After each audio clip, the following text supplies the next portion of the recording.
Naaalala ko yung mga pangyayaring ganun na parang sabi ko, grabing kirot naman ito. Pagbangon na pagbangon sa umaga na, hindi ako makabangon na yung diretso na tulad ng dati na babangon, ano na kaagad, kikilos na, hindi na ke. Pagbangon ko, upo muna. Kasi nararamdaman ko parang ang hirap bumangon. Dala na siguro to ako ng pagtanda. Bagamat meron naman akong mga yung multivitamins, di ba? Gumagamit din ako ng B-complex o yung kirot at saka yung pamamaga. Kasi parang namamaga rin yung mga bukong-bukong ko na ke. Ang sakit talaga. Papasok ako, pipilay-pilay ako minsan lagi, ganon. Nagkaroon kami ng mga annual. Yun nga, mataas yung uric acid. Sabi, kolesterol, mataas din. Yun na, niresetahan ako ng Pero pagkatapos naman nun, umokay na. Pero bumabalik siya.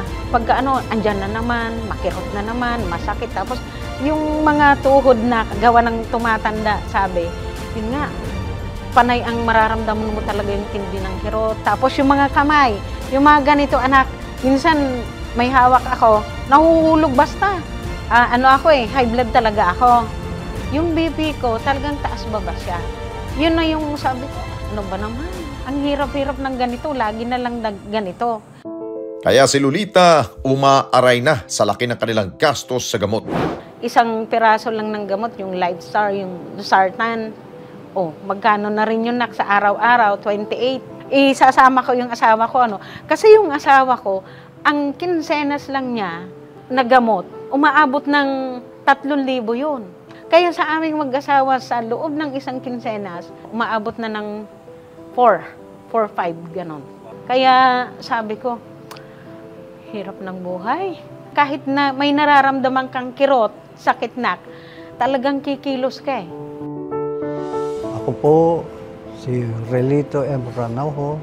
Mataas po ang blood sugar ko. Yun po ang na-diagnose sa ospital na magpa-check up po ako.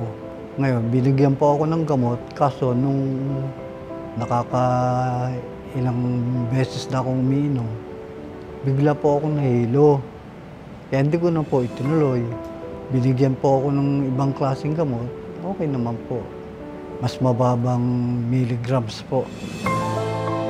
Naglalaan na rin si Tatay Relito na malaking halaga para sa kanyang gamot.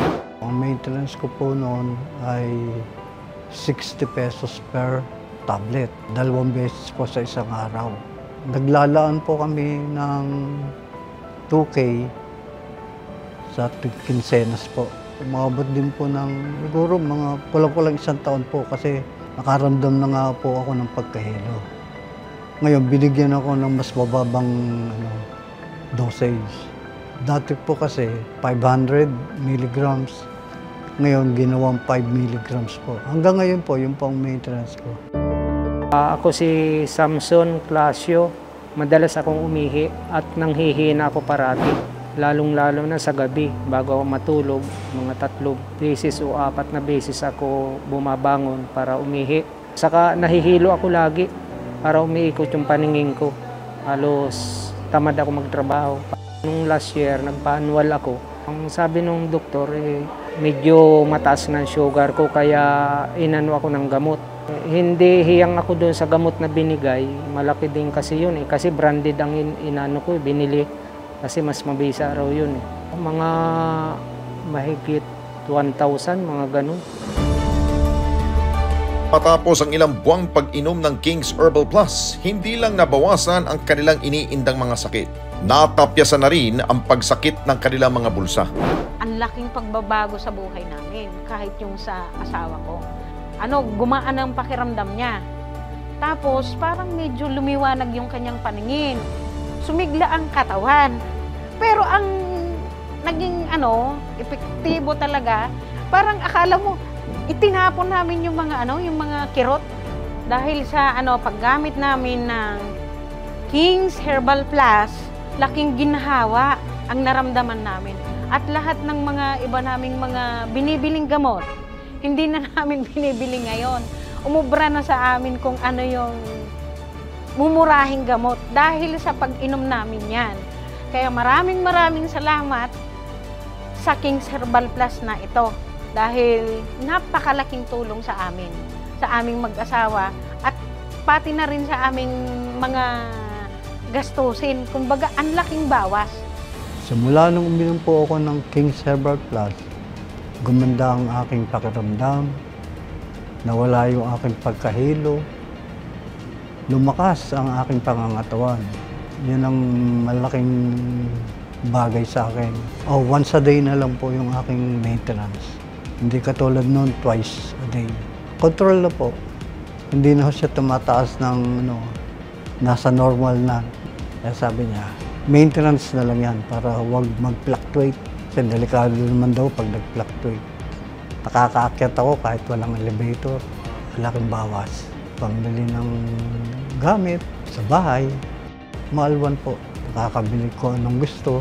Dahil sa King's Herbal Plus, sumigla ang aking katawan, bumaba ang aking sugar, gumanda ang aking pakiramdam, at masigla na akong magtrabaho ngayon. Bumalik sa normal yung dati kong pag-ihi. Madaling araw na lang minsan. Saka nawala yung panghihina ko sa katawan. Kaya nagpapasalamat ako sa King Herbal na isa ako sa napili na masuportahan. Ayon naman kay Dr. Cecil, kasunod talaga ng pagganda ng kalusugan na mga umiinom ng King's Herbal Plus ay ang pagbawas sa mga maintenance na mga gamot. Ayon sa observation ko yung mga beneficiaries natin ng Lingap Ka Kings.